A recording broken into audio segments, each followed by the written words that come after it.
하나님의 말씀 같이 나누겠습니다.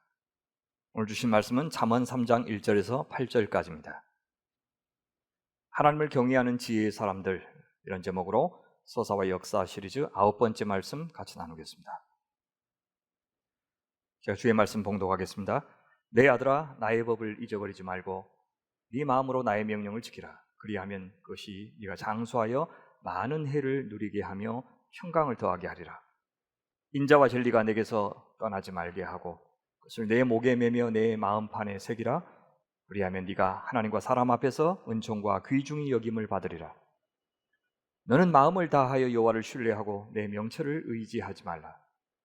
너는 범사에 그를 인정하라. 그리하면 내 길을 지도하시리라. 스스로 지혜롭게 여기지 말지어다. 여호와를 경외하며 악을 떠날지어다. 이것이 내 몸에 양약이 되어 내 골수를 윤택하게 하리라. 아멘.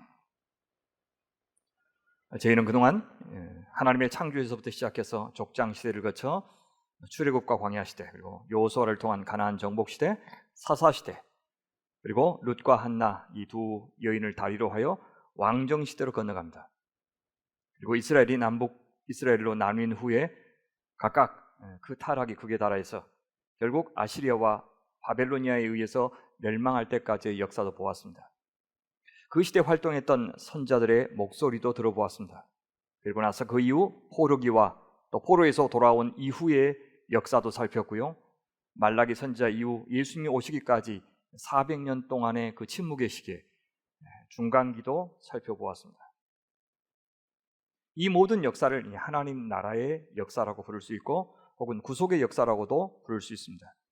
하나님과 자기 백성이 언약 관계 속에서 이어져 온 역사이기 때문에 언약의 역사라고 말할 수도 있고요. 또 이는 결국 자기 백성을 하나님 닮은 거룩한 백성으로 창조하시는 역사이기 때문에 창조의 역사 혹은 새 창조의 역사, 그렇게 부를 수도 있습니다. 하나님 나라의 역사, 구속의 역사, 언약의 역사, 창조의 역사, 이것이 그동안 우리가 살펴왔던 구약의 이야기입니다. 하나님께서 이 세상을 창조하시고 그 안에 생명을 두시면서 의도하셨던 목적을 이루어 온 이야기였습니다. 그 창조의 목적을 이루는 일을 구속 혹은 구원 혹은 새 창조라고 불렀습니다. 그것은 한편으로는 인간의 한계, 인간의 연약함, 인간의 죄를 용서하고 극복하는 문제였습니다. 그러나 동시에 다른 한편으로 하나님의 생명을 공유하고 하나님과 교제할 수 있는 존재로 창조하는 일이었습니다. 삼위 하나님께서 서로 구별되시면서도 하나로 조화롭게 존재하고 계시듯이 하나님과 인간 사이에도, 하나님과 다른 생명 사이에도, 또 피조물과 다른 피조물 사이에도 이런 조화로운 연합이 이루어지게 하는 것, 그것이 하나님의 창조의 의도였습니다. 이 존재 방식, 바로 이 질서를 복이라고도 부르고 안식이라고도 부르고 샬롬이라고도 부릅니다. 그러니까 창조에서부터 새 창조에 이르는 성경의 이야기는 바로 이 복 있는 백성의 창조, 복된 질서가 임하는 하나님 나라의 창조를 목표로 하여 진행된 이야기였다, 그렇게 요약할 수 있습니다. 여기서 구원이라고 하는 말을 썼는데, 구원은 소극적인 의미와 적극적인 의미가 있습니다. 우리가 구원을 너무 소극적으로만 이해한다면 그것은 죄를 용서받고 그다음에 우리가 죽은 다음에 천국 어디 장소로 들어가는 어떤 자격을 얻는 문제로만 생각하게 됩니다. 그렇게 생각해서는 안 됩니다. 그것과 함께, 아니 그것보다 먼저 유념해야 될 개념이 있는데 그것은 바로 창조입니다. 구원은 창조의 하나님의 능력으로만 가능한 일이고, 또 창조의 의도를 이루는 것이 구원이고, 창조의 질서를 따라서 하나님 보시기에 심히 좋은 사람으로 만들어가는 것이 창조의 목표입니다. 인간은 범죄했지만 하나님의 창조 질서는 여전하고 하나님의 창조의 목표도 변함이 없습니다. 따라서 하나님께 등을 돌린 인간은 하나님께로 돌아와서 지금도 하나님께서 붙잡고 계시는 그 창조의 질서를 따라 살아가야 합니다. 그 창조의 질서, 진정으로 생명을 생명되게 하는 질서, 하나님의 복에 참여하는 질서를 하나님은 토라, 하나님의 말씀에 담아두셨습니다. 그러니까 우리 인간은 이 두 가지의 텍스트를 통해서 하나님의 창조의 질서, 또 하나님의 창조의 의도, 목적, 그것을 깨달을 수 있는 것입니다. 하나는 비록 상당히 인간의 죄로 말미암아 훼손되었지만 그래도 여전히 유지되고 있는 창조의 세계입니다. 이 하나님께서 지으신 피조물입니다.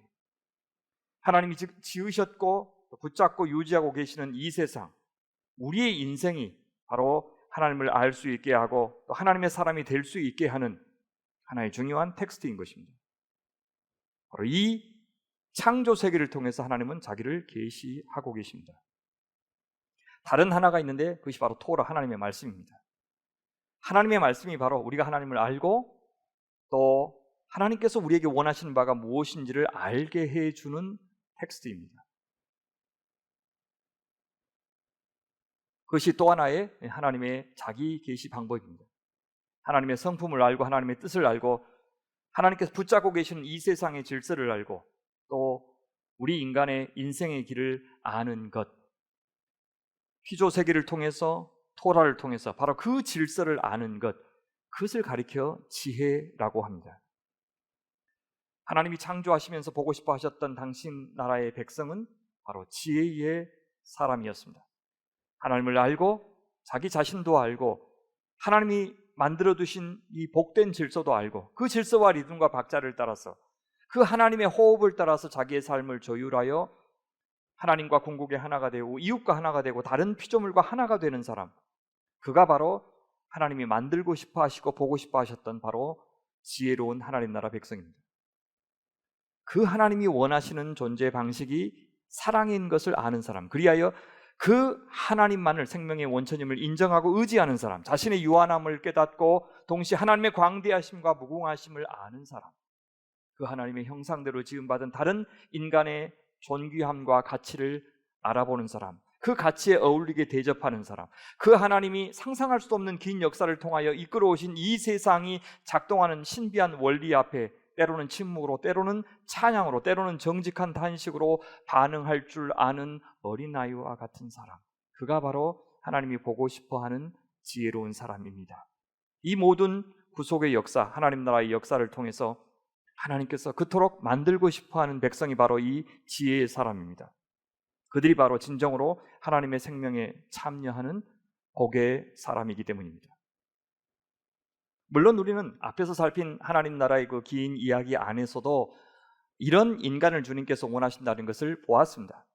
하나님이 주도하신 역사였지만 그 역사는 늘 인간을 파트너로 상대해 주시고 부르시고 인간을 향하여 합당한 반응을 기대하셨던 역사였기 때문입니다. 인간이 매번 그 기대를 저버렸음에도 불구하고 하나님께서 어떻게 그 인간의 절망을 희망으로 바꾸어 오셨는지도 보여주었습니다.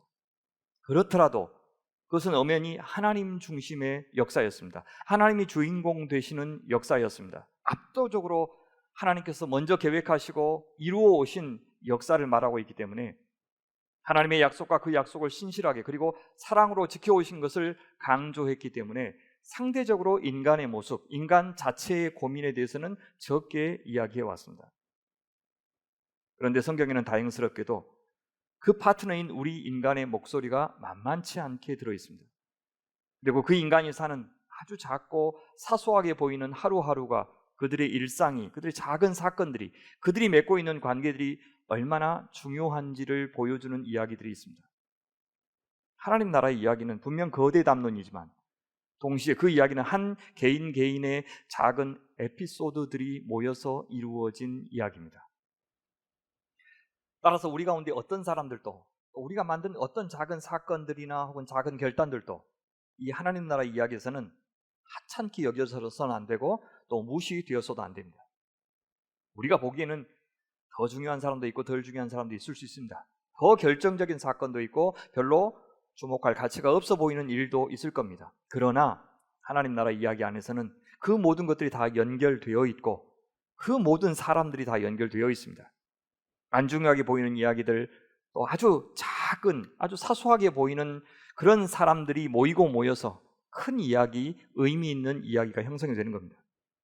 그 시간들과 사건들이 모여서 한 결정적인 어떤 시점을 만들어낼 수 있을지는 모르겠지만 그것들이 아무 인과관계도 없이 느닷없이 하늘에서 뚝 떨어지는 일은 없을 것입니다. 물론 당연히 하나님의 초자연적인 개입이 있고 우리의 논리만으로는 도저히 이해할 수 없는 기적적인 사건들이 얼마든지 있습니다. 또 우리에게 익숙한 방식의 그 인과응보의 원리가 통하지 않는 일들도 우리 앞에 벌어집니다. 그런데 그것은 우리의 너무나도 작고 제한적인 그런 가치관이나 혹은 안목, 그것 때문에 우리가 이해하지 못하는 것뿐입니다.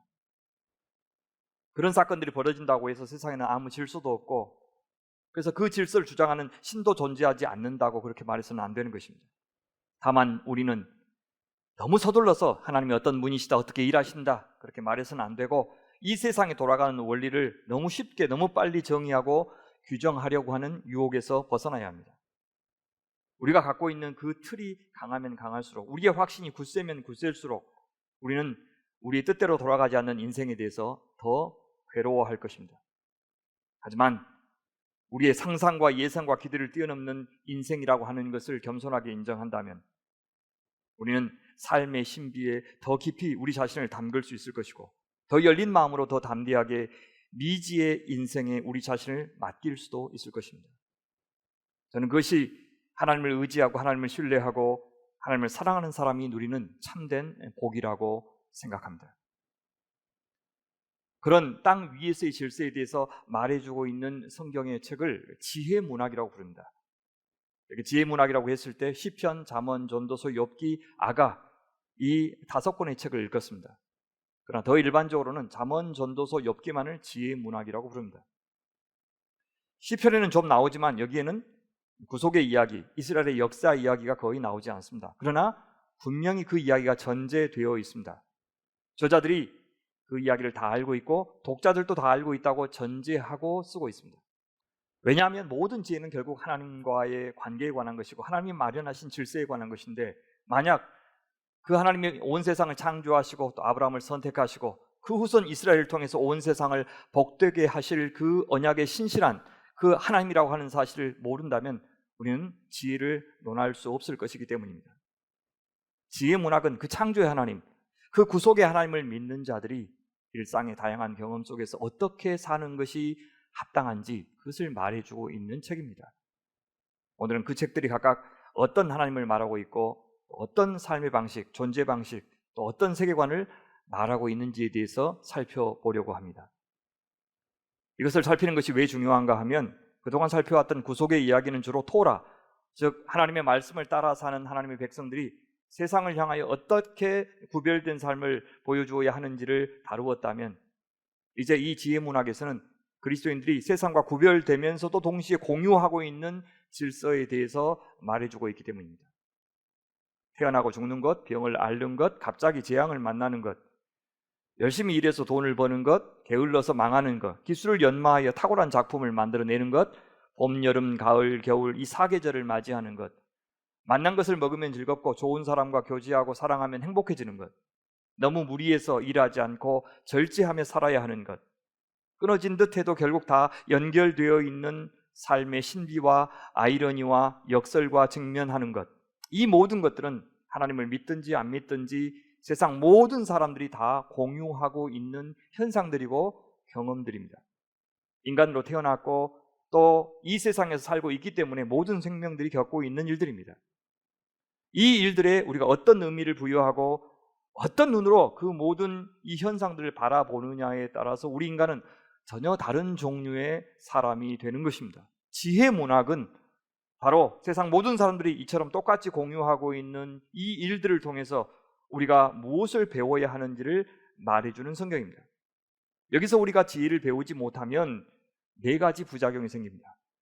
첫째, 우리는 교회만 왔다 갔다 하고 기도문만 암송하는 종교인으로 전락하게 될 것입니다.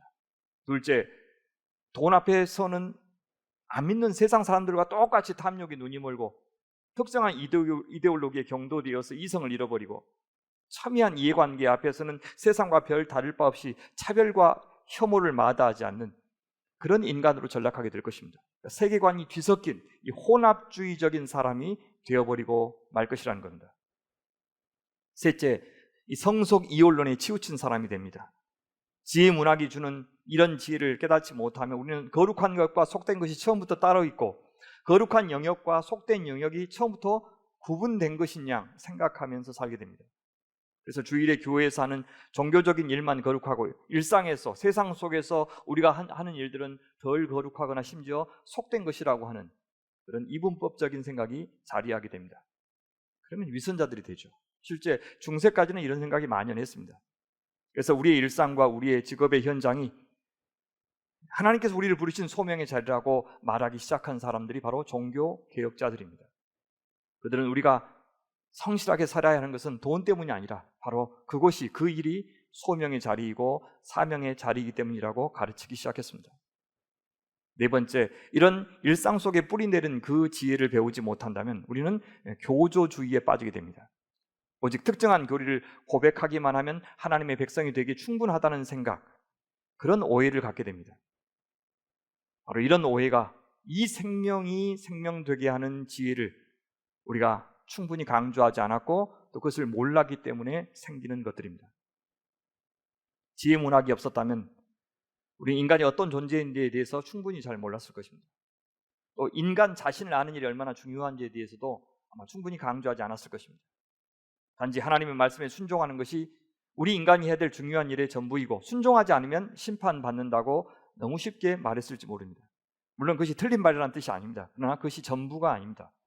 하나님을 사랑한다고 했는데 하나님을 사랑한다는 것이 무엇이고 하나님을 믿으라고 했는데 믿는다는 말이 무엇인지, 소망하고 희망한다는 것은 또 무슨 뜻인지, 그렇게 하는 우리 인간에 대해서 고민하지 않는다면 그것이 무슨 뜻인지 잘 알 수 없다는 뜻입니다.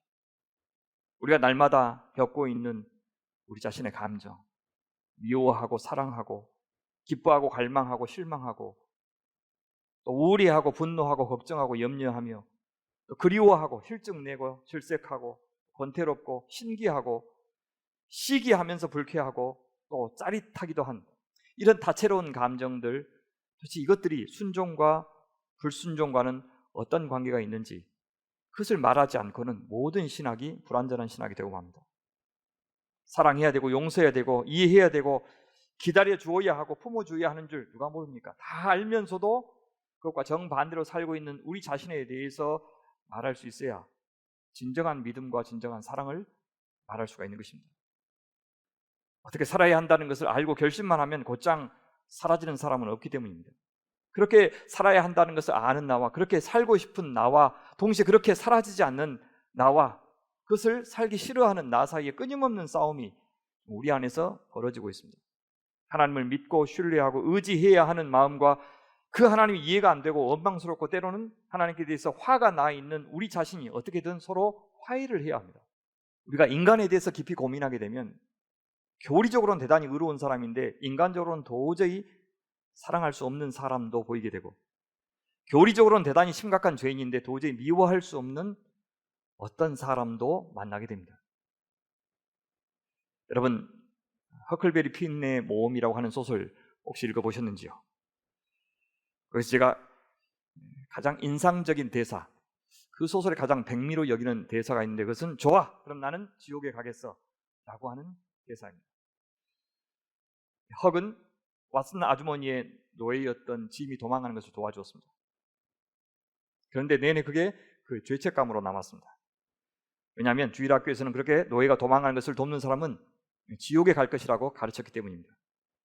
헉은 왓슨 아주머니에게 솔직하게 그 사실을 털어놓는 편지를 씁니다. 그러고 나서야 마음에 안심이 듭니다. 난생 처음 죄가 깨끗하게 씻기는 느낌을 받았다 이렇게 토로합니다. 그러면서 아이고 하마터면 지옥에 떨어질 뻔했네 라고 안도합니다. 그런데 동시에 그 순간 짐이 자기한테 너는 세상에서 하나밖에 없는 나의 친구다 이렇게 말했던 것이 생각났습니다. 헉은 잠시 고심하더니 이렇게 말하고는 편지를 푹푹 찢어버립니다. 좋아, 그럼 나는 지옥에 가겠어. 그리고 마음을 고쳐먹는 일에 대해서 신경을 끄기로 합니다. 다시 나쁜 짓을 하기로 하자. 자기는 잘하기를 그런 식으로 잘했으니 나쁜 짓이 천성에 맞고 착한 일은 그렇지 않다라고 결정하기 시작합니다. 아마 성경에 지혜 문학이 없었다면, 지혜 문학이 주는 상상력과 감수성으로 성경을 읽지 않았다면, 이 소설을 읽지 않았다면 우리는 이 헉의 영혼을 불쌍히 여길 것이고 주일학교 선생님의 시선으로만 이 헉의 말을 판단했을 것입니다. 그가 어서 노예의 짐이 도망가는 것을 도왔다고 죄를 고백하고 회개하고 용서를 받아서 천국 가야 한다 그렇게 생각했을 것입니다. 요즘에 그런 사람들은 교회 다니면서도 술, 담배 하는 사람 아마 질색할 것입니다. 그러면서도 부동산 투기에 열을 올리고 가짜 뉴스에 춤을 추고 외국인 노동자들을 차별하는 일에 대해서는 무감한 그런 사람으로 살 겁니다. 하지만 그들은 노예 제도 자체에 대해서는 회개하지 않은 채 도망간 노예를 잡아 죽이는 것만을 정의라고 여기는 사람들과 전혀 다를 바 없는 위선자들이 될 수 있습니다. 술, 담배 하면서도 술, 담배 안 하는 사람보다 훨씬 더 정의롭고 사랑이 많고 신실하게 살 수 있는 사람이 되어야 합니다. 인간적인 사람, 온정이 가득한 사람이 되어야 합니다. 그것이 지혜 문학이 말하고 있는 하나님의 백성입니다. 지혜 문학의 입장에서 보면 때로는 우리가 하나님의 용서를 받아야 하기도 하지만 우리가 하나님을 용서해야 될 때도 있습니다.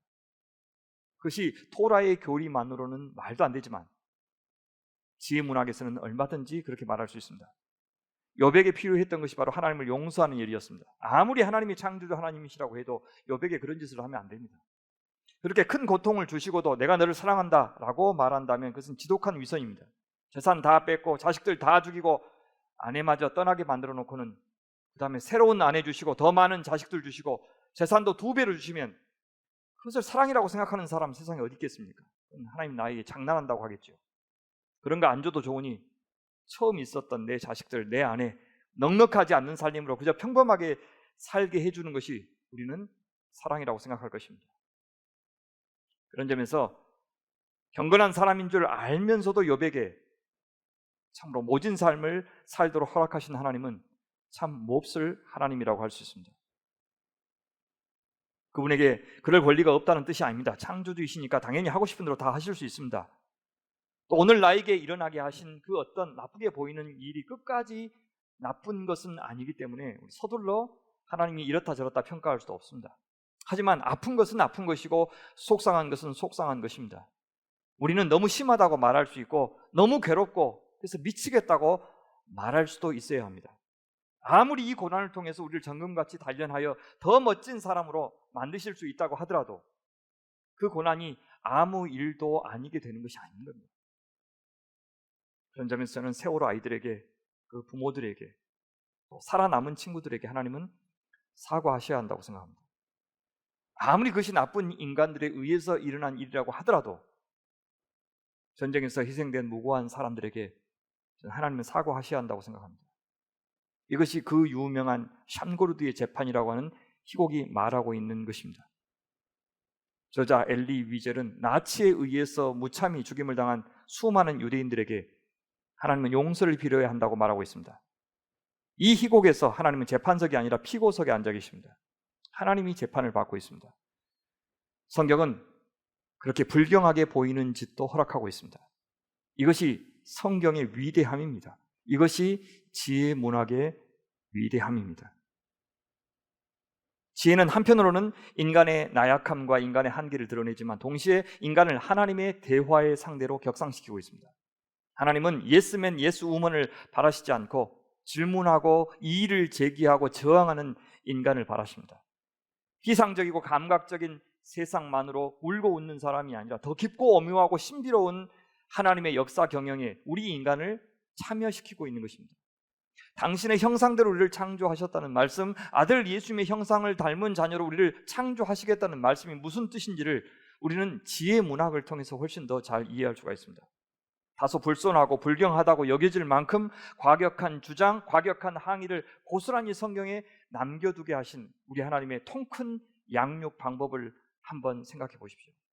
지혜로운 백성으로 창조하시려는 그분의 강력한 의지를 엿볼 수가 있지 않습니까? 따라서 지혜 문학은 우리를 향한 하나님의 사랑을 성육신적인 방법으로 표현하신 책이다. 저는 그렇게 봅니다. 너무나도 인간적인 책이라는 뜻입니다. 땀냄새, 흙냄새, 똥냄새 나는 책입니다. 그것은 우리를 진정으로 인간답게 해주는, 인간으로 대접해주는 진리입니다. 이 지혜는 두 가지가 있습니다. 하나는 규범적인 지혜이고 다른 하나는 반성적인 지혜입니다. 규범적인 지혜는 세상에는 창조자 하나님이 만드신 질서, 어떤 변함없는 패턴이 있다고 말하는 지혜입니다. 그것을 잘 모르고 그래서 그 패턴을 따르지 않으면 미련하고 멀지각하고 또 무지한 사람이 됩니다. 그래서 잠언에서 지혜자는 의로운 자가 되고 경건한 자가 됩니다. 반대로 미련한 자는 머리가 안 좋은 사람이 아니라 지혜가 없는 사람이고 그래서 경건하지 않고 의롭게 살 수 없는 불의한 자라고 말합니다. 하나님의 말씀, 즉 토라가 주는 질서와 패턴을 따르지 않는 것이 불경건이고 불의라고 말하고 있는 것입니다. 여러분, 패턴이 있다는 말은 그것이 변함이 없고 지속되고 그래서 예측 가능하다는 것을 의미하기도 합니다. 이랬다 저랬다 하면 그 질서나 원리라고 말할 수가 없고요. 그래서 따를 수도 없겠죠. 심는 대로 거둔다, 뿌린 대로 거둔다라고 하는 인과응보의 원리를 잘 알고 따르는 것을 가리켜 규범적인 지혜다, 그렇게 부릅니다. 하나님께서 이 원리로 세상을 붙들고 계시기 때문에 우리가 이렇게 안정되게 어느 정도 예측 가능하게 내일을 맞이할 수가 있는 것입니다. 그래서 우리도 이 질서를 존중하고 살면 비교적 안정된 삶을 살 수가 있습니다. 농사 지어야 할 때 농사하고 거두어야 할 때 거두고 일할 때 게으르지 않고 개미처럼 부지런히 일하되 너무 과로하지 않고 쉴 때 쉬는 것, 역지사지의 태도로 말을 하고 관계를 맺는 것, 욕심 부리지 않고 자족하며 사는 것, 상황에 따라서 거기에 맞는 행동을 하고 말을 하는 것, 이런 질서는 하나님을 믿든지 안 믿든지 세상의 모든 사람들에게 다 통하는 질서입니다. 우리는 잠언에서 이런 규범적인 지혜를 볼 수가 있습니다. 잠언은 독특한 시간 이해를 갖고 있어요. 우리가 사는 이 현대는 미래지향적이죠. 미래는 앞에 있습니다. 현대 사회가 시간의 관점에서 미래를 바라보고 있다는 뜻입니다. 하지만 고대 그리스도인들은 과거를 향해서 서 있습니다. 과거 지향적인 세계화입니다. 과거를 향해서 서 있기 때문에 미래는 그 뒤에 놓이게 됩니다. 미래지향적인 현대인들에게 영혼은 아주 먼 미래를 가리키지만 히브리어에서 올람, 영혼이라고 하는 이 표현은 아주 먼 과거, 태고적 과거를 가리키는 표현입니다. 사람들이 과거를 향해 서 있는 세계에서 가장 중요한 것은 과거를 기억하는 것입니다. 과거의 지혜가 있기 때문입니다. 그러나 미래지향적인 세계에서 나이 먹는다, 늙는다 라고 하는 것은 뒤처진다, 쓸모없어진다, 사라진다, 그런 의미입니다. 그러나 과거지향적인 세계관에서 늙는다는 것은 경험이 많아지는 것이고 지혜로워진다는 것을 의미합니다. 나보다 더 늙은 사람은 나보다 더 앞서는 사람이고 나보다 더 지혜로운 사람입니다. 창조의 패턴과 규범을 더 많이 아는 사람입니다. 그래서 네 아비의 훈계를 들으며 내 어미의 법을 떠나지 말라, 이렇게 권면하였던 것입니다. 잠언의 지혜를 정리하면 이렇습니다. 세상에는 하나님이 만드신 패턴이 있고 시대를 달리하여서 변함없는 그 패턴이 하나님의 주권을 인정한다, 그렇게 말하고 있습니다. 두 번째, 하나님이 만드신 그 패턴, 그 질서를 따르는 지혜자들에게는 보상이 따를 것이고 무지한 자에게는 징벌이 따를 것이라고 이야기합니다. 권선징악의 질서가 작용하는 것입니다. 질서가 있는 이 세상은 우리 하나님께서 선한 분이시다, 절대선이다 라고 하는 것을 증명하고 있습니다. 셋째, 그럼 인간의 의무가 무엇입니까? 인간은 아주 겸손하게 그 하나님의 질서를 따르는 것입니다. 인간에게 하나님은 두려움의 존재, 경외의 대상이 되어야 합니다. 왜요? 그 모든 질서를 만드셨고 지금도 주관하고 계시는 분이기 때문입니다. 넷째, 인간은 그 하나님이 만드신 그 패턴을 이해할 수 있습니다. 창조 세계를 통해서, 토라를 통해서 이해할 수 있습니다. 자연 질서뿐만 아니라 도덕적인 질서도 다 알 수가 있습니다. 나이가 들어갈수록 더 순종할수록, 더 하나님을 사랑할수록, 더 하나님을 경외할수록 그 질서를 더 잘 알게 됩니다. 끝으로 권선징악의 질서가 존재한다는 것은 선과 악을 분명히 구분할 수 있다는 것을 의미합니다. 생명은 좋고 멸망은 나쁜 것입니다. 질병은 악이고 치료는 선이라고 말합니다. 진실은 좋은 것이고 거짓은 나쁜 것이라고 말합니다. 사랑과 미움, 겸손과 교만, 공평과 속임, 인자와 잔인, 구제와 인색함, 그 경계가 아주 뚜렷이 구분된다고 말하는 것이 바로 잠언의 규범적인 지혜입니다. 그러나 또 한 가지 지혜, 반성적인 지혜, 성찰의 지혜도 있습니다. 이것을 삐딱한 지혜, 이렇게 부르는 학자도 있습니다. 이것은 규범적 지혜에 대해서, 그 규범적 지혜가 작동하고 있는 세상에 대해서 질문하는 지혜, 이의를 제기하는 지혜입니다. 정말 그런가? 정말 그게 다인가? 이렇게 질문해서, 물론 그 패턴을 존중하지만 그 패턴이 모든 경우에 모든 사람에게 모든 때에 다 적용되는 기계적인 지혜는 아니라고 말하는, 그것이 바로 반성적인 지혜, 숙고적인 지혜입니다. 특히 이 반성적인 지혜가 가리키고 있는 것이 주로 신정론입니다.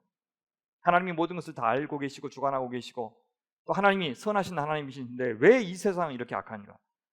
왜 하나님은 나한테 이러실 수가 있는가? 왜 의로운 사람들이 고난을 겪는가? 불의한 자는 왜 성공하고 의인들이 외면을 당하는가? 진짜 뿌린 대로 거둔다는 말이 맞는가? 반성적인 지혜는 바로 이렇게 질문합니다. 완성적인 지혜는 해 아래에서 일어나는 모든 갖가지 문제들을 회피하지 않고 있는 그대로 직면합니다. 손쉽게 정답을 주기보다는 여러 갈래의 해답들을 깊이 생각해 보도록 우리를 밀어붙입니다. 우리를 곤란하게 만들고 우리를 당황하게 만드는 아주 불온하고 불편한 질문들을 서슴지 않고 던집니다. 그냥 다 뜻이 있겠지, 하나님 안에서 합력하여 선을 이루겠지, 이렇게 생각하면서 얼른 지나가고 싶은 문제들에 대해서 하나하나 짚어주면서 거기에 좀 더 오래 머물러 생각하게 만듭니다. 복잡한 것을 단순하게 만들지 않게 만들고 단순한 것을 너무 복잡하게 만들지 않도록 해줍니다. 지혜는 삶의 기회, 삶의 기술을 터득하고 예술적인 심성을 갖추어서 철학적으로 반성하도록 촉구하는 가르침입니다. 성경 욥기와 전도서에서 우리는 이 반성적인 지혜를 볼 수가 있습니다. 먼저 욥기가 말하는 지혜에 대해서 한번 살펴볼까요? 욥기는 고통을 당해서는 안 될 것 같은 사람이 직면한 고통의 문제와 씨름하고 있습니다. 욥기를 시작할 때 욥이 어떤 사람인지에 대해서 묘사하면서 시작한데요, 그보다 더 의롭고 경건한 모습의 사람은 존재할 수 없을 만큼 아주 가장 이상적인 최대로 의로운 사람으로 그를 묘사하고 있습니다. 그러니 그에게는 좋은 일만 있어야 될 것 같고 누구든 하나님 앞에서 그가 사랑과 보호를 받아야 될 것 같은 그런 상상을 하게 만드는 사람입니다. 그런데 욥에게 연달아 재앙이 닥칩니다. 그 중에서 하나만 우리가 만나도 감당하기 어려울 것 같은데 세상에 재산과 자식과 아내까지 다 잃어버리고 맙니다. 그것을 보고 친구들은 하나님이 죄도 없는 욥에게 그렇게 하실 리 없다고 말했습니다. 또 하나님은 목적도 없이 그냥 고난 한번 주어 보셨을 리 없다고 말합니다. 그러니 분명 욥은 회개해야 마땅하고 하나님이 이 고난을 통해서 욥을 연단하실 교육적인 목적이 있다는 사실을 받아들인 것이 중요하다, 그렇게 조언해 줍니다. 그런데 이런 친구들의 조언에 대해서 하나님은 어떻게 반응하십니까? 하나님은 하나님을 옹호하고 변호했던 친구들의 말은 틀렸고 오히려 욥의 이의 제기가 옳다고 말해 주십니다. 그러나 욥이 왜 이런 고난을 당해야 했는지에 대해서 하나님은 끝내 대답하지 않으십니다. 그러나 하나님의 대답이 없어도 욥과 하나님의 관계는 회복됩니다. 이유를 다 할 때까지, 하나님이 욥에게 사과하실 때까지 관계는 회복되지 않은 채 그대로 있었던 것은 아닙니다. 그럼에도 불구하고 욥에게 하나님을 신뢰하라고, 우리가 상상할 수 있는 것보다 더 크신 하나님, 우리가 이해하지 못하는 심지어 저 악의 세력을 궁극적으로 다스리고 통제하시고 그것을 사용하여 선을 만들어 가시는 우리 하나님을 신뢰하라고 요구하고 있습니다. 욥기의 하나님은 이렇게 욥에게 말씀하신 것 같습니다. 만약 네가 주변에서 보는 이 물질 세계를 내가 어떻게 창조했고 어떻게 관리하고 있는지 모르고 상상조차 할 수 없다면 도덕적 세계에 대한 나의 통치 방식을 네가 다 헤아릴 수 있다고 생각하지 말아라. 내 방법은 네가 상상할 수 없다. 하지만 그럼에도 불구하고 너는 나를 신뢰할 수 있다. 욥기만 보면 끝내 우리는 독자의 입장에서 흔쾌할 수가 없습니다. 하지만 우리에게는 신약 성경이 있고 예수님이 계시고 요한계시록이 있습니다. 주 예수께서 약속하신 새 하늘과 새 땅의 비전이 있습니다. 욥이 잃어버렸던 모든 것이 회복되는 그 세상에 대한, 그 날에 대한 약속을 우리는 갖고 있습니다.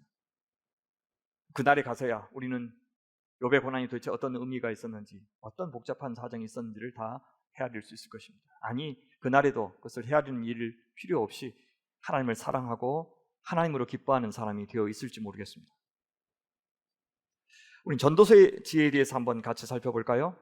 우린 전도서에서 정말 솔직한, 성경에서 가장 솔직한 현실주의자의 목소리를 들을 수 있습니다.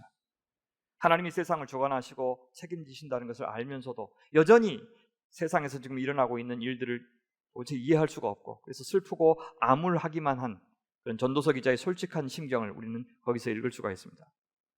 전도서는 우리에게 현실의 문제 앞에서 시선과 마음을 집중하여 질문하라고, 깊이 탐구하고 성찰하라고, 그래서 삶의 변화와 성숙을 도모하라고 도와주고 있습니다.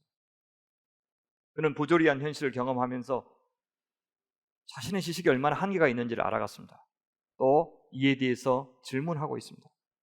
그래서 전통적인 지혜를 무조건 수용하기보다는 비판적인 접근을 통해서 더 깊고 더 넓은 지혜의 세계를 추구해 나가는 사람이 이 전도서 기자입니다. 그는 해 아래 땅 위에 가장 사소한 일에서 하나님을 인식하고 경험하는 그런 안목을 갖고 있는 사람이었습니다. 먹고 마시고 노동하고 즐거워하는 것 안에서 행복을 추구하라고 말하고 있습니다. 심지어 부조리하고 아주 치열하고 냉혹한 현실 속에서, 때로는 모호하고 수수께끼 같은 삶의 현실 속에서도 먹고 마시고 노동하는 인간의 행위가 얼마나 가치 있는지를 그는 말해주고 있습니다. 그는 현실을 잘 들여다보는 안목이 있기 때문에 세상이 부정과 긍정이 양립하는 세상이고, 또 밝음과 어둠이 시줄과 날줄처럼 공존하여 현실을 만들어내고 있다는 사실을 관찰하고 있습니다. 그래서 그는 섣불리 무엇이 좋고 무엇이 나쁜지, 무엇이 유익하고 무엇이 쓸모없는지 그것을 단정적으로 말하고 있지 않습니다. 가령 심지어 그는 결혼식이 좋고 초상집은 나쁜 것이다 그렇게 말하지 않습니다. 그 반대로 이야기합니다. 빨리 달리고 힘이 세고 돈이 많은 것이 결코 그 자체로 좋은 것은 아니라고 말하고 있습니다.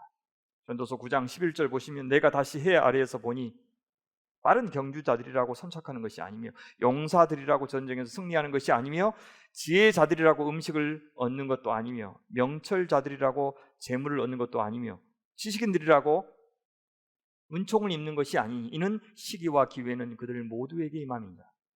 분명히 사람은 자기의 시기도 알지 못하나니 물고기들이 재난의 그물에 걸리고 새들이 올무에 걸림같이 인생들도 재앙의 날이 그들에게 호련히 임하면 거기에 걸리느니라 라고 말합니다. 사람은 자기의 시기를 알지 못한다고 전도서 기자는 말합니다. 그러니 섣불리 판단하지 말고 판단을 유보하는 태도, 열린 태도가 필요하다고 말하는 겁니다. 대단히 모호하지만 동시에 신중한 태도로 말합니다. 이런 신중함이 기득권 세력에게는 큰 도전이 될 겁니다. 왜 그렇습니까? 세상의 상식에 이의를 제기하는 신중함이기 때문입니다. 정말 좋은 대학에 가는 것이 행복인가? 돈 많이 버는 것이 행복인가? 오래 사는 것이 행복인가? 선진국에 태어나 사는 것이 행복인가? 큰 교회에 일구는 것이 행복인가? 세상에 당연하게 받아들이는 질서에 딴지를 걸고 삐딱하게 바라보는 것이 전도서의 지혜입니다. 진실과 진리에 대해 질문하고 온 마음으로 성찰하는 그의 말은 그래서 우리의 옷깃을 여미고 일상을 돌아보게 하는 힘이 있습니다. 열린 생각으로 자유자재의 논리를 펼쳐가는 이 전도서 기자를 보십시오. 획일적인 진리 담론에서 벗어나서 긴장과 갈림의 자유를 배우도록 우리에게 가르쳐주고 있습니다. 그는 참다운 지식인이고 철학자였습니다. 전도서를 우리는 허무의 실학이라고 부르기도 합니다. 헛되고 헛되다는 말이 자주 반복되기 때문입니다. 하지만 인생이 허무하기 때문에 그래서 체념하고 비관하라고 결론을 내리지 않습니다. 그래서 오히려 우리 인생이 뿌린 대로 거두는 그런 삶은 아닐지라도 너무 낙심하지 말라고 말합니다. 오히려 그런 것과 상관없이도 삶을 즐거워하고 기뻐하라고 권면합니다. 그렇게 헛되고 유한한 세상인 것을 알면서 즐기라고 말합니다. 뜻대로 안 되는 삶을 갖고 계속 씨름만 하기보다는 이미 주신 하나님의 복락을 잘 누리라고 말하는 것입니다. 그 복락의 대부분은 일상적인 것들이라고 말해주고 있습니다. 그래서 오늘 우리에게 적용한다면 젊은 시절 취업을 위해서 애쓰고 고생하는 것도 좋고 대학을 위해서 열심히 고생하는 것도 좋고 사업을 잘 하기 위해서 고생하는 것도 좋지만 그런 중에도 날마다 우리에게 이미 허락하신 복을 잘 누리라는 것입니다.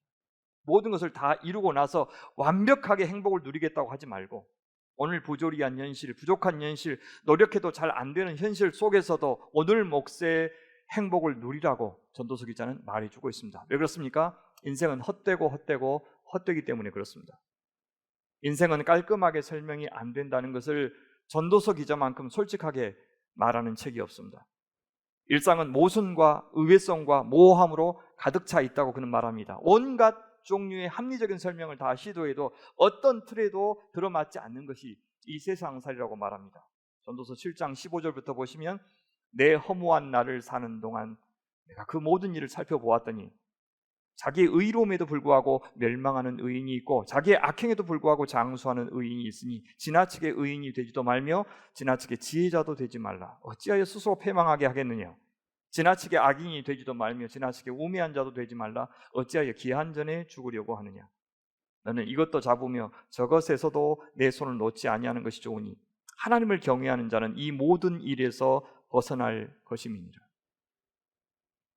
잘 알 수 없는 이 세상, 참으로 유한한 목숨으로 이 세상에 살면서도 오늘 우리가 하나님이 주신 복을 즐거워하며 누릴 수 있는 것은 바로 하나님을 경외하는 신앙이 있을 때 가능하다고 전서 기자는 말합니다. 너는 청년의 때에 너의 창조주를 기억하라. 곧 곤고한 날이 이르기 전에, 나는 아무 낙이 없다고 할 해들이 가깝기 전에, 해와 빛과 달과 별들이 어둡기 전에, 비 뒤에 구름이 다시 일어나기 전에 그리하라.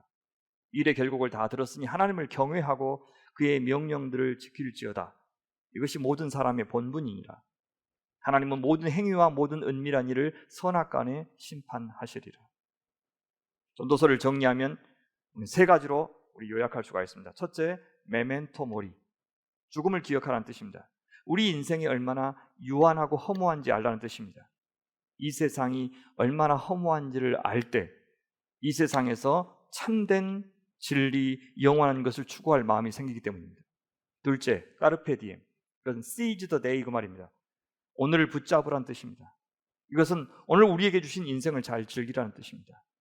이 세상이 하나님의 축복으로 주신 창조의 세계이고 질서라고 하는 사실을 알라는 뜻입니다. 마지막 셋째, 여호와를 경외하라 말합니다.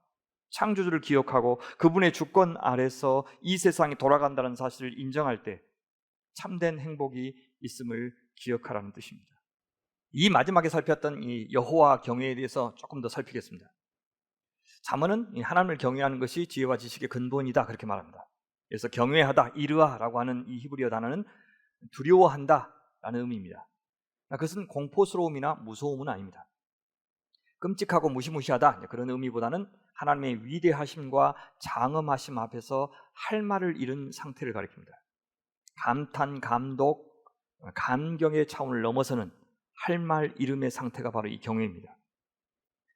그 안에 물론 공포나 무서움이 없을 리가 없습니다. 실제 예언자들이 하나님을 만나면 하나같이 이제 자신은 살아남을 수 없을 것이라고 생각했을 만큼 그분을 진짜 경험하면 자신이 얼마나 작고 부족한 존재이며 또 얼마나 더럽고 추악한 존재인지, 또 하나님의 관심과 뜻에서 그동안 자신이 얼마나 멀리 떨어져 살고 있었는지를 다 고백하고 있습니다. 바로 이런 감정이 여호와 경외입니다. 그런데 잠언은 이 경외의 마음이 바로 지혜와 지식의 근본, 시작이라고 말합니다. 하나님은 규범적 지혜가 의지하는 이 질서와 원리를 만드신 창조주 하나님이시기 때문에 우리는 그분을 경외해야 한다고 말합니다. 동시에 이 하나님은 소위 개념의 감옥에 갇힐 수 없는 자유로운 분입니다. 그것이 바로 이 반성적 지혜가 말하는 하나님입니다. 우리가 사는 인생은 기쁨과 슬픔, 사랑과 증오, 삶과 죽음이 뒤섞여 있다는 겁니다. 우리가 오늘 웃고 좋아하는 일이 내일 우리가 울게 만들고 우리를 아프게 만드는 일이 될 수 있다는 것을 우리는 모를 수도 있습니다. 더 사랑하고 아끼는 가족일수록 헤어지고 이별할 때 더 슬프고 더 아픈 것과 같은 이치입니다. 하나님을 믿고 살아가는데도 우리가 맞닥뜨리는 인생은 얼마나 모순 가득한지 모릅니다. 하지만 그것이 믿음 안에서는 사실 모순이 아니고 역설이라고 고백할 수 있는 것은 바로 하나님 경외 신앙 때문입니다. 그래서 우리 인간은 비관주의자도 낙관주의자도 아닌 현실주의자가 될 수밖에 없습니다. 삶에서 일어나는 일들에 대한 합리적인 판단이나 논리만으로 설명할 수 없는 이 현실까지도 우리 하나님께서 다 주관하고 계시다는 사실 때문에 우리는 하나님을 경외하게 되는 것입니다. 그러니까 반성적 지혜 역시 하나님께 이의를 제기하는 지혜가 아니었던 것입니다. 욥기와 전도서는 겉으로만 보면 하나님께 반항하고 하나님께 이의를 제기하는 그런 책처럼 보이지만 사실은 하나님을 규범적 지혜, 토라의 질서 안에만 가두려고 하는 자들에게 이의를 제기하는 지혜입니다. 이게 어떤 사람에게 이의를 제기하는 것이지 사실 하나님에게 이의를 제기하는 것이 아닙니다. 그래서 욥기와 전도서의 결론 역시 여호와 경외인 이유가 바로 여기에 있는 것입니다. 그러니까 닥치고 믿어라고 말하지 않고 생각하고 따지고 숙고하고 반성하면서 믿는 것이 중요하다고 말해주고 있는 것입니다. 그럴 때 우리는 하나님을 떠나버리는 것이 아니라 더욱더 하나님을 경외하는 사람이 될 수 있기 때문입니다. 동시에 하나님을 경외하는 마음으로 그 마음을 가지고 숙고하고 반성하고 따질 때 우리 더욱더 하나님의 깊고 오묘한 우리 하나님이 일하시고 역사하시는 질서를 깨달을 수도 있는 것입니다. 아니 끝까지 하나님의 대답을 듣지 못하고 하나님의 생각을 이해하지 못한다 할지라도 여호와 경외의 신앙이 우리 안에 있다면 하나님을 신뢰할 수 있고 하나님을 즐길 수 있다고 말하는 책이 바로 욥기와 전도서입니다. 그것은 반성적으로 묻고 질문할수록 하나님도 이해하기 어렵지만 우리 인간이 이런 예측할 수 없는 세상에서 얼마나 작고 나약하고 부족한 존재인지도 동시에 깨달을 수 있다는 뜻입니다. 이 지혜 문학을 통해서 우리는 진정으로 성육신하신 우리 하나님의 사랑을 알 수 있게 되고요. 동시에 인간적인 모습으로 주님을 정직하게 사랑할 수 있는 사람으로 우리가 변화되기도 하는 것입니다. 인간의 모습을 갖추지 않은 채, 인간의 나약함을 인식하지 못한 채 하나님을 믿는다, 사랑한다는 말이 얼마나 공허한지 지혜 문학이 우리에게 가르쳐 준다는 뜻입니다. 하나님의 구속의 역사, 하나님의 언약의 역사에 대해서 감사할 수도 있지만 일상에서 나와 동행하여 주시고 나의 삶의 소소한 문제, 또 크고 작은 나의 고민들, 나의 갈망들, 나의 필요들, 나의 애로사항들, 나의 감정의 숱한 변화들, 몸의 변화들, 헤어짐과 만남, 이런 것들까지도 다 중요하고 의미 있는 것으로 간주해 주시고 귀 기울여 주시는 하나님을 우리는 이 지혜 문학에서 발견할 수 있는 것입니다.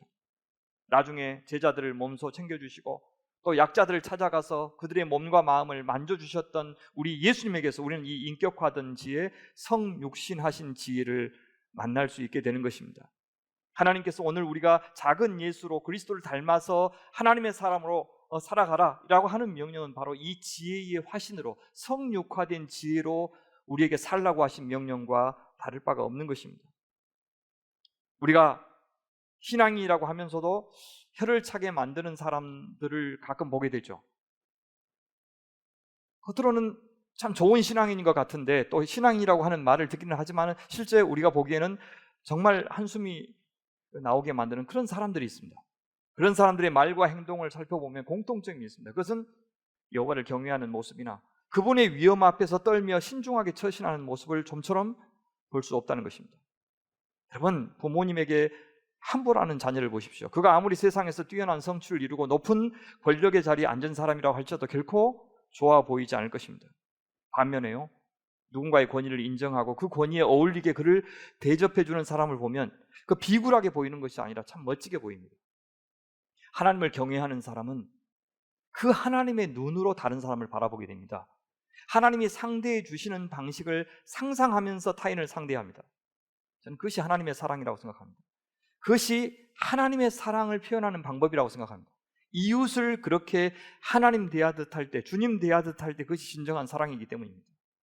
예수님의 성육신적인 사랑은 그분이 하나님 아버지를 누구보다도 경외하셨기 때문에 가능했던 일입니다. 진실로 지혜의 사람이었습니다.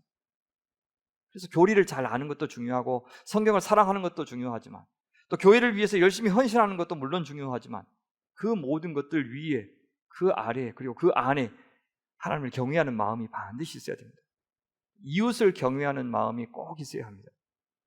하나님이라고 하는 대우주, 인간이라고 하는 소우주 전체를 그 존재 가치에 어울리게 대접해 주는 것이 바로 지혜이고 그것이 진정한 신앙인의 태도입니다. 적어도 이것이 광주소명교회가 존재하는 이유이고 제가 목회하는 목표라고 하는 사실을 우리가 모두 다 좀 공유했으면 좋겠습니다. 사람이 많이 모이면 뭐 할 것이고 일을 또 많이 해내면 뭐 할 것입니까? 단 몇 사람이라도 좋으니 하나님을 경외할 줄 알고 사랑할 줄 아는 사람이 모이는 곳이라면 그것이 그리스도의 몸인 교회가 되고 복 있는 하나님의 백성의 공동체가 될 것입니다. 정리하면 구약의 이 지혜 문학은 다른 구약의 성경과 세 가지 점에서 다릅니다. 이 지혜 문학은요, 율법이 아닙니다. 율법은 내게 무언가를 해야 한다 혹은 하지 말아야 된다라고 명령하죠. 물론 지혜서 역시 비슷한 목소리는 전하지만 보통 대화체에 더 가깝게 소통합니다. 명령하는 것이 아니고 조언하고 권면합니다. 율법이 그 말씀을 어겼을 때 어떤 법적 처벌을 받을 것이냐 이게 분명히 말하고 있지만 지혜서들은 비참한 결과들을 지적하는 방식으로 경고합니다. 그러니까 가령 잠언은 절대 명령이나 규율이나 앞으로 일어날 일에 대해서 예언하는 것이 아니라 인생의 온갖 상황들에 대해서 간결하고 함축적으로 그냥 진술해 줍니다. 그것을 보고 사람들이 이제 깨닫는 것이죠. 잠언은 규칙이 아니라 어떤 통찰과 관점과 어떤 원리를 제공해 주는 책, 그렇게 볼 수가 있습니다. 둘째, 이 지혜 문학은 지혜서들은 예언이 아닙니다. 구약의 예언자들을 보시면 이 공적인 문제에 대해서 아주 대항적인, 대립적인 자세를 취하죠. 백성들에게 질설적으로 말하고 심지어 실명을 거론하기도 하고 특정 문제에 초점을 맞춰서 구체적인 잘못을 지적합니다. 비난합니다. 백성들에게 당장 회개해서 그 삶을 바꾸라고 명령하는 것이 예언자들입니다. 그런데 지혜서를 보면 훨씬 더 원리적으로 접근하고 개괄적으로 접근합니다. 이 나라에 대해서, 공적 생활에 대해서 말할 때도 아주 일반적인 차원에서 어떤 것이 훌륭한 정부이고 어떤 것이 건전한 경제 생활인지에 대해서 그 원리와 기대치를 말하고 있는 방식으로 진술합니다. 잠언 8장을 보시면 나 지혜는 명철로 주소를 삼으며 지식과 근신을 찾아 얻나니 여호와를 경외하는 것은 악을 미워하는 것이라. 나는 교만과 거만과 악한 행실과 패역한 입을 미워하느니라. 내게는 계략과 참 지식이 있으며 나는 명철이라. 내게 능력이 있으므로 나로 말미암아 왕들이 치리하며 방백들이 공의를 세우며 나로 말미암아 재상과 존귀한 자 곧 모든 의로운 재판관들이 다스리느니라. 이렇게 공적 생활에 대해서 말하면서도 대단히 원리적으로만 접근하고 있습니다. 잠언은 되어야 할 모습을 말하지만 예언서는 실제로 일어나고 있는 일, 현실 상황을 묘사하는 것이 다릅니다. 물론 우리는 이 두 관점을 다 골고루 이해할 필요가 있습니다. 셋째, 이 지혜 문학은 역사가 아닙니다. 율법과 예언서 모두 역사를 거슬러 올라가죠. 출애굽 사건을 떠올리고 그들과 맺은 언약을 상기시키고 그런 역사를 가졌기 때문에 하나님이 그들을 위해서 은혜롭게 행하신 일에 걸맞게 살아야 한다, 그렇게 말하고 있는 것이 율법과 예언서입니다. 하지만 지혜서는 이스라엘의 역사를 구체적으로 언급하지는 않습니다. 물론 그 역사와 전통을 알고 있다는 사실을 전제하고 있다고 했습니다. 지혜서는 그 대신에 창조를 강조합니다. 그들은 이스라엘을 창조하신 하나님께서 온 세상을 창조하셨다고 말합니다. 하나님은 인간을 하나님의 형상대로 창조하셨다고도 말합니다. 그렇다면 우리 인간은 그 하나님을 어떻게 의지해야 하는지를 알 수가 있게 되고 하나님의 도덕적인 기준을 우리 인간이 얼마나 일관되게 적용하면서 살아야 하는지를 말할 수 있는 것입니다. 그러니까 율법과 예언서는 하나님의 구속을 받은 백성으로서 하나님의 백성들이 어떻게 살아야 하는지를 말하고 있다면 지혜 문학은 더 보편적인 인간의 측면에서 하나님이 창조하신 사람으로서 어떻게 살아야 하는지를 말하고 있는 것이 지혜서다, 그렇게 정리할 수 있습니다. 욥기 31장 13절을 보시면 만일 남종이나 여종이 나와 더불어 쟁론할 때 내가 그의 권리를 저버렸다면 하나님이 일어나실 때 내가 어떻게 하겠느냐? 하나님이 심판하실 때 내가 무엇이라 대답하겠느냐? 나를 태 속에 만드신 이가 그도 만들지 아니하셨느냐? 우리를 뱃속에 지으신 이가 한 분이 아니시냐? 주인과 종이 모두 한 어머니에게서 태어났고 모두 한 분 하나님이 만드신 인간이다, 이렇게 지금 욥은 고백하고 있습니다.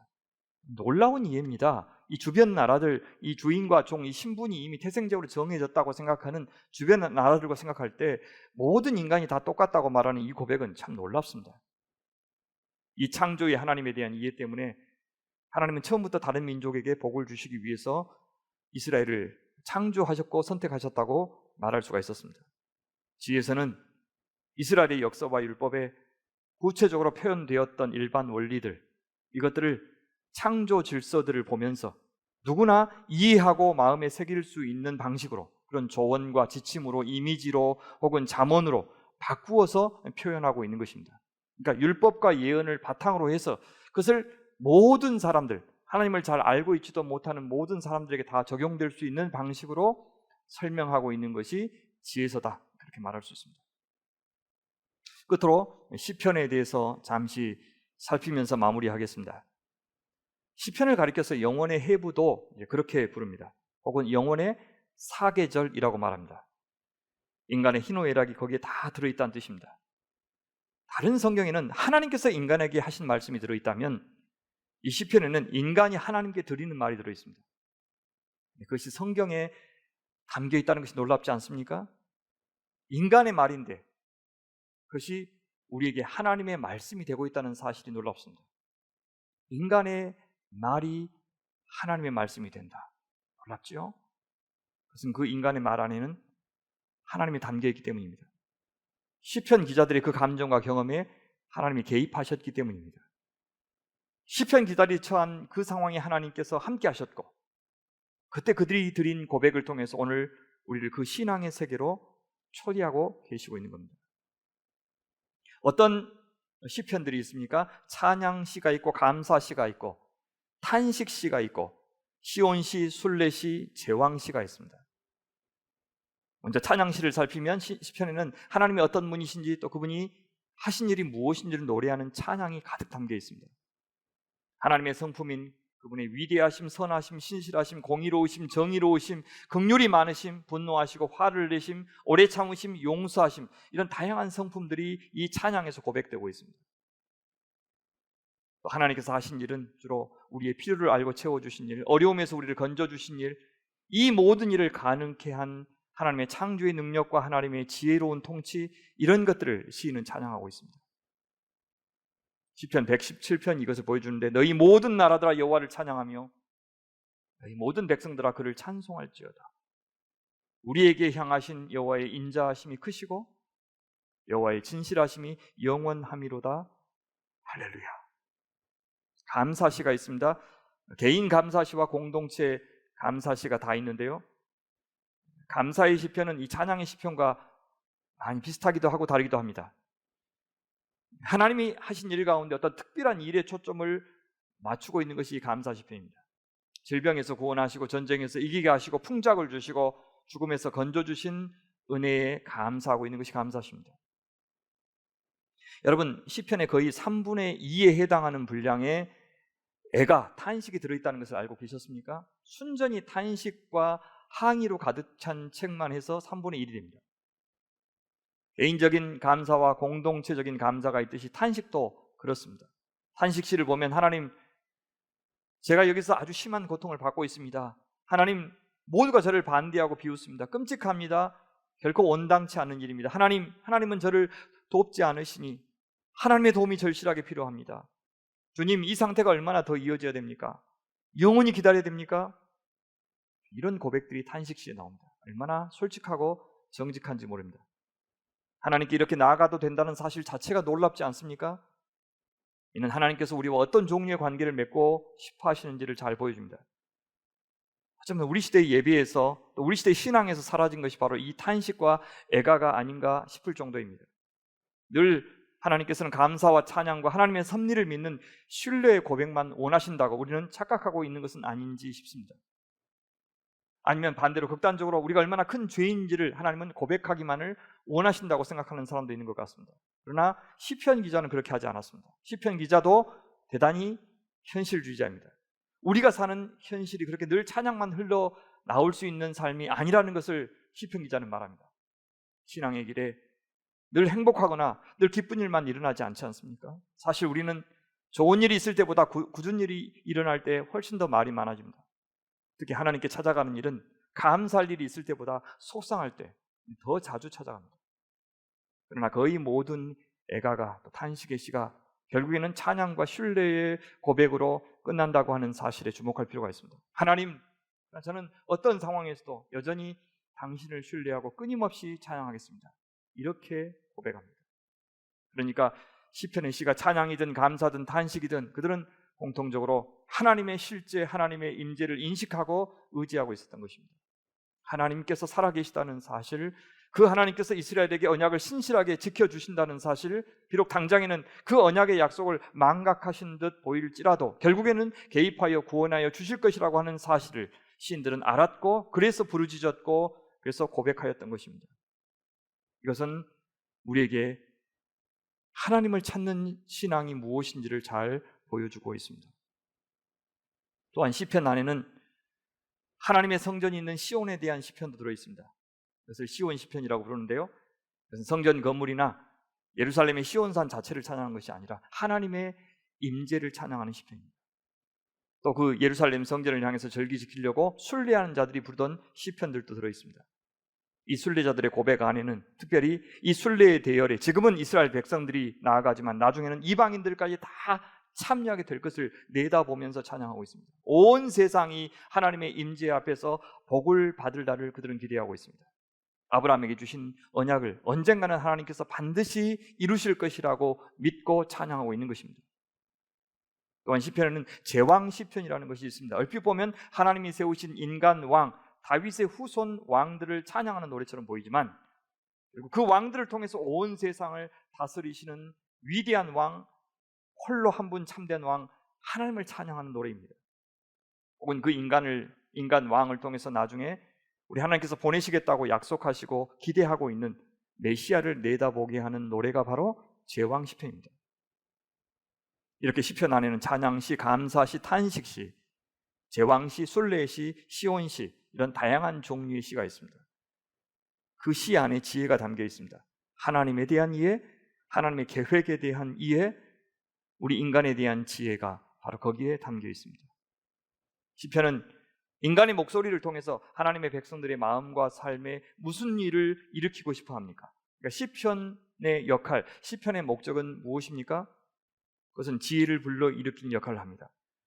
그것은 다른 말로 하면 믿음을 불러 일으켜 굳건하게 만들고 세상에서 어떻게 살아야 할지를 도전해 하고 우리에게 장래의 소망이 무엇인지를 알게 하는 일, 이것이 시편의 역할이었습니다. 첫째, 시편의 역할은 믿음을 고취하는 것입니다. 시편 안에는 구속의 이야기가 고백의 형식으로 나오고 있습니다. 그 하나님이 바로 우리가 찬양해야 되는 하나님, 우리가 믿어야 되는 하나님이라고 말합니다. 앞에서 우리가 지난 7시간에 걸쳐서 살펴왔던 주제들을 이 시편 안에 다 확인할 수 있습니다. 창조하신 하나님에 대해서, 하나님을 떠난 인간의 악에 대해서, 그리고 아브라함에게 주신 언약을 찬양하고 그 언약을 이루신 하나님을 기억하는 것도 시편에 나와 있습니다. 제왕 시편에는 왕정 시대 하나님과 하나님 나라를 노래하고 있고, 시편에는 복음도 들어 있습니다. 하나님의 나라가 온 세상 모든 민족을 향하여 뻗어나가는 그림을 시편도 그려주고 있습니다. 이 시편 안에서 우리가 찾을 수 있는 하나님의 선교입니다. 또 시편은 하나님의 모든 백성과 피조세계가 우리 하나님의 공의로운 심판과 구원을 보면서 크게 기뻐할 날도 고대하고 있습니다. 예언자들이 바라봤던 바로 그 세계를 시편 안에서도 바라보고 있습니다.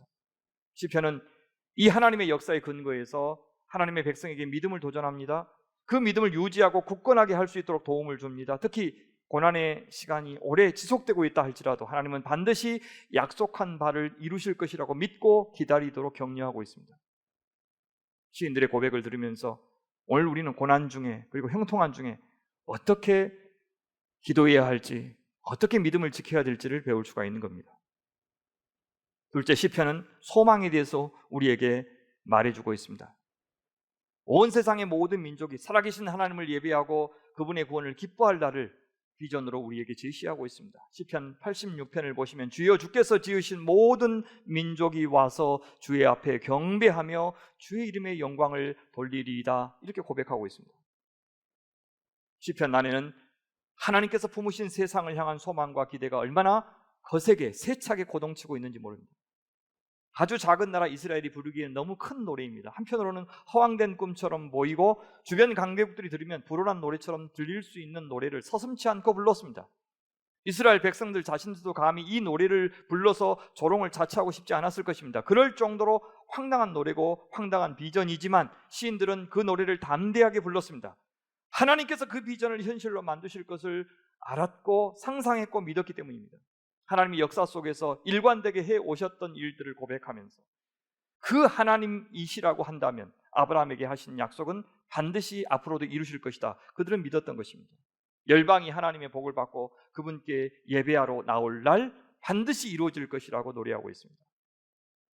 물론 그들은 정확히 그 약속이 어떻게 이루어질 것인지는 몰랐습니다. 하지만 우리는 그것도 알고 있습니다. 주 예수 그리스도께서 온 열방이 하나님께 믿음으로 나아올 수 있는 길을 여셨다는 사실을 우리는 알고 있으니 우리는 이 시편 기자들보다 훨씬 더 소망에 대해서 담대히 노래할 수 있는 것입니다.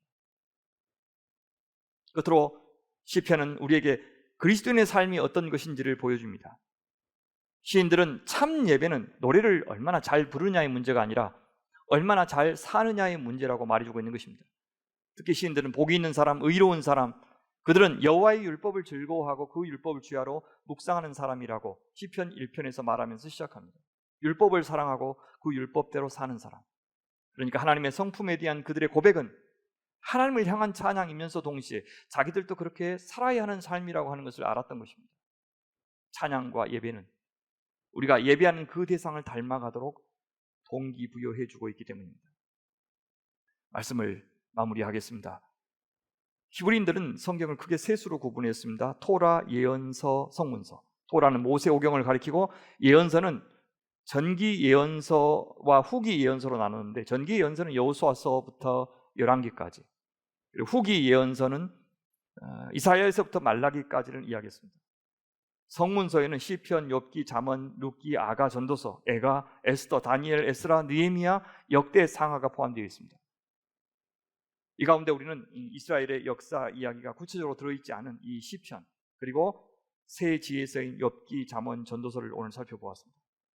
하지만 여기에는 구속의 하나님과 창조의 하나님, 그리고 이스라엘의 이 구속의 이야기가 전제되어 있다고 했습니다. 특히 지혜서는 구원의 하나님보다는 창조의 하나님이 더 강조되어 있습니다. 그래서 지혜는 창조의 하나님이 만드신 질서가 구체적인 우리의 일상 속에서 어떻게 실현되어야 하는지를 말해주고 있었습니다. 우리는 우리가 실현해야 할 그 질서가 바로 하나님의 지혜라는 것을 알아야 합니다. 지혜서와 시편은 하나님의 백성이 누구냐? 바로 지혜의 사람이라고 말해주고 있습니다. 하나님을 경외하는 지혜의 사람들, 그들이 바로 하나님의 백성입니다. 토라, 하나님의 말씀이 말하는 질서를 따라서 살아가는 의로운 사람, 경건한 사람, 그들이 지혜자입니다. 하나님의 성품을 따라서 사는 사람, 하나님의 뜻을 따라서 사는 사람이 지혜자이고, 그들을 통해서 하나님은 거룩한 제사장 나라의 모습을 세상 앞에 드러내시겠다고 말합니다. 또한 하나님의 창조의 질서를 구현하는 사람, 그들이 바로 지혜자입니다. 동시에 참 지혜는 그런 질서를 뛰어넘어서 우리가 이해하지 못하고 파악할 수 없고 받아들이기 어려운 삶의 부조리와 모순 속에서도 이 모든 것을 주관하시는 하나님에 대한 믿음 때문에 끝까지 신뢰를, 믿음을 간직하고 있는 것이다 라고 말해주고 있습니다. 이 모든 것을 가능하게 하는 것이 바로 하나님을 경외하는 믿음입니다. 하나님을 경외하는 사랑입니다. 하나님을 경외하는 소망입니다. 지혜로운 믿음, 지혜로운 소망, 지혜로운 사랑만이 참 신앙이라고 말해주고 있습니다. 사랑하는 소명의 가족 여러분, 우리의 종교성만을 열심히 추구하는 초보적인 신앙의 단계에 더는 머물지 않고 하나님과 우리 자신과 이 세상을 좀 더 지혜롭게 파악하여 하나님이 기뻐하시는 삶의 질서를 따라 살아가는 그런 믿음의 경주를 하는 신앙인들이 되시길 바랍니다.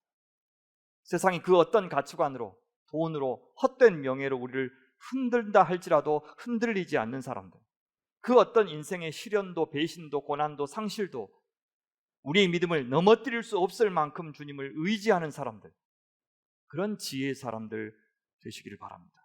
그렇게 사는 것이 복이고 생명이고, 그 복을 세상 앞에 보여주고 나눠주는 것이 우리를 창조하시고 구원하신 하나님의 뜻이고 우리를 교회로 모아주신 하나님의 뜻입니다.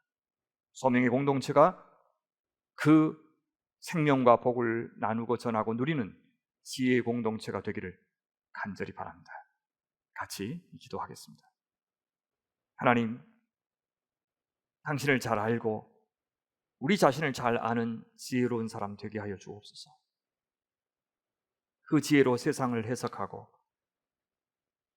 시련 속에서 잘 인내하며 온갖 유혹을 잘 이겨내는 하나님의 사람들, 하나님만을 경외하는 사람들, 그런 주님의 지혜로운 몸된 공동체 되게 하여 주시옵소서. 예수님의 이름으로 기도하옵나이다. 아멘.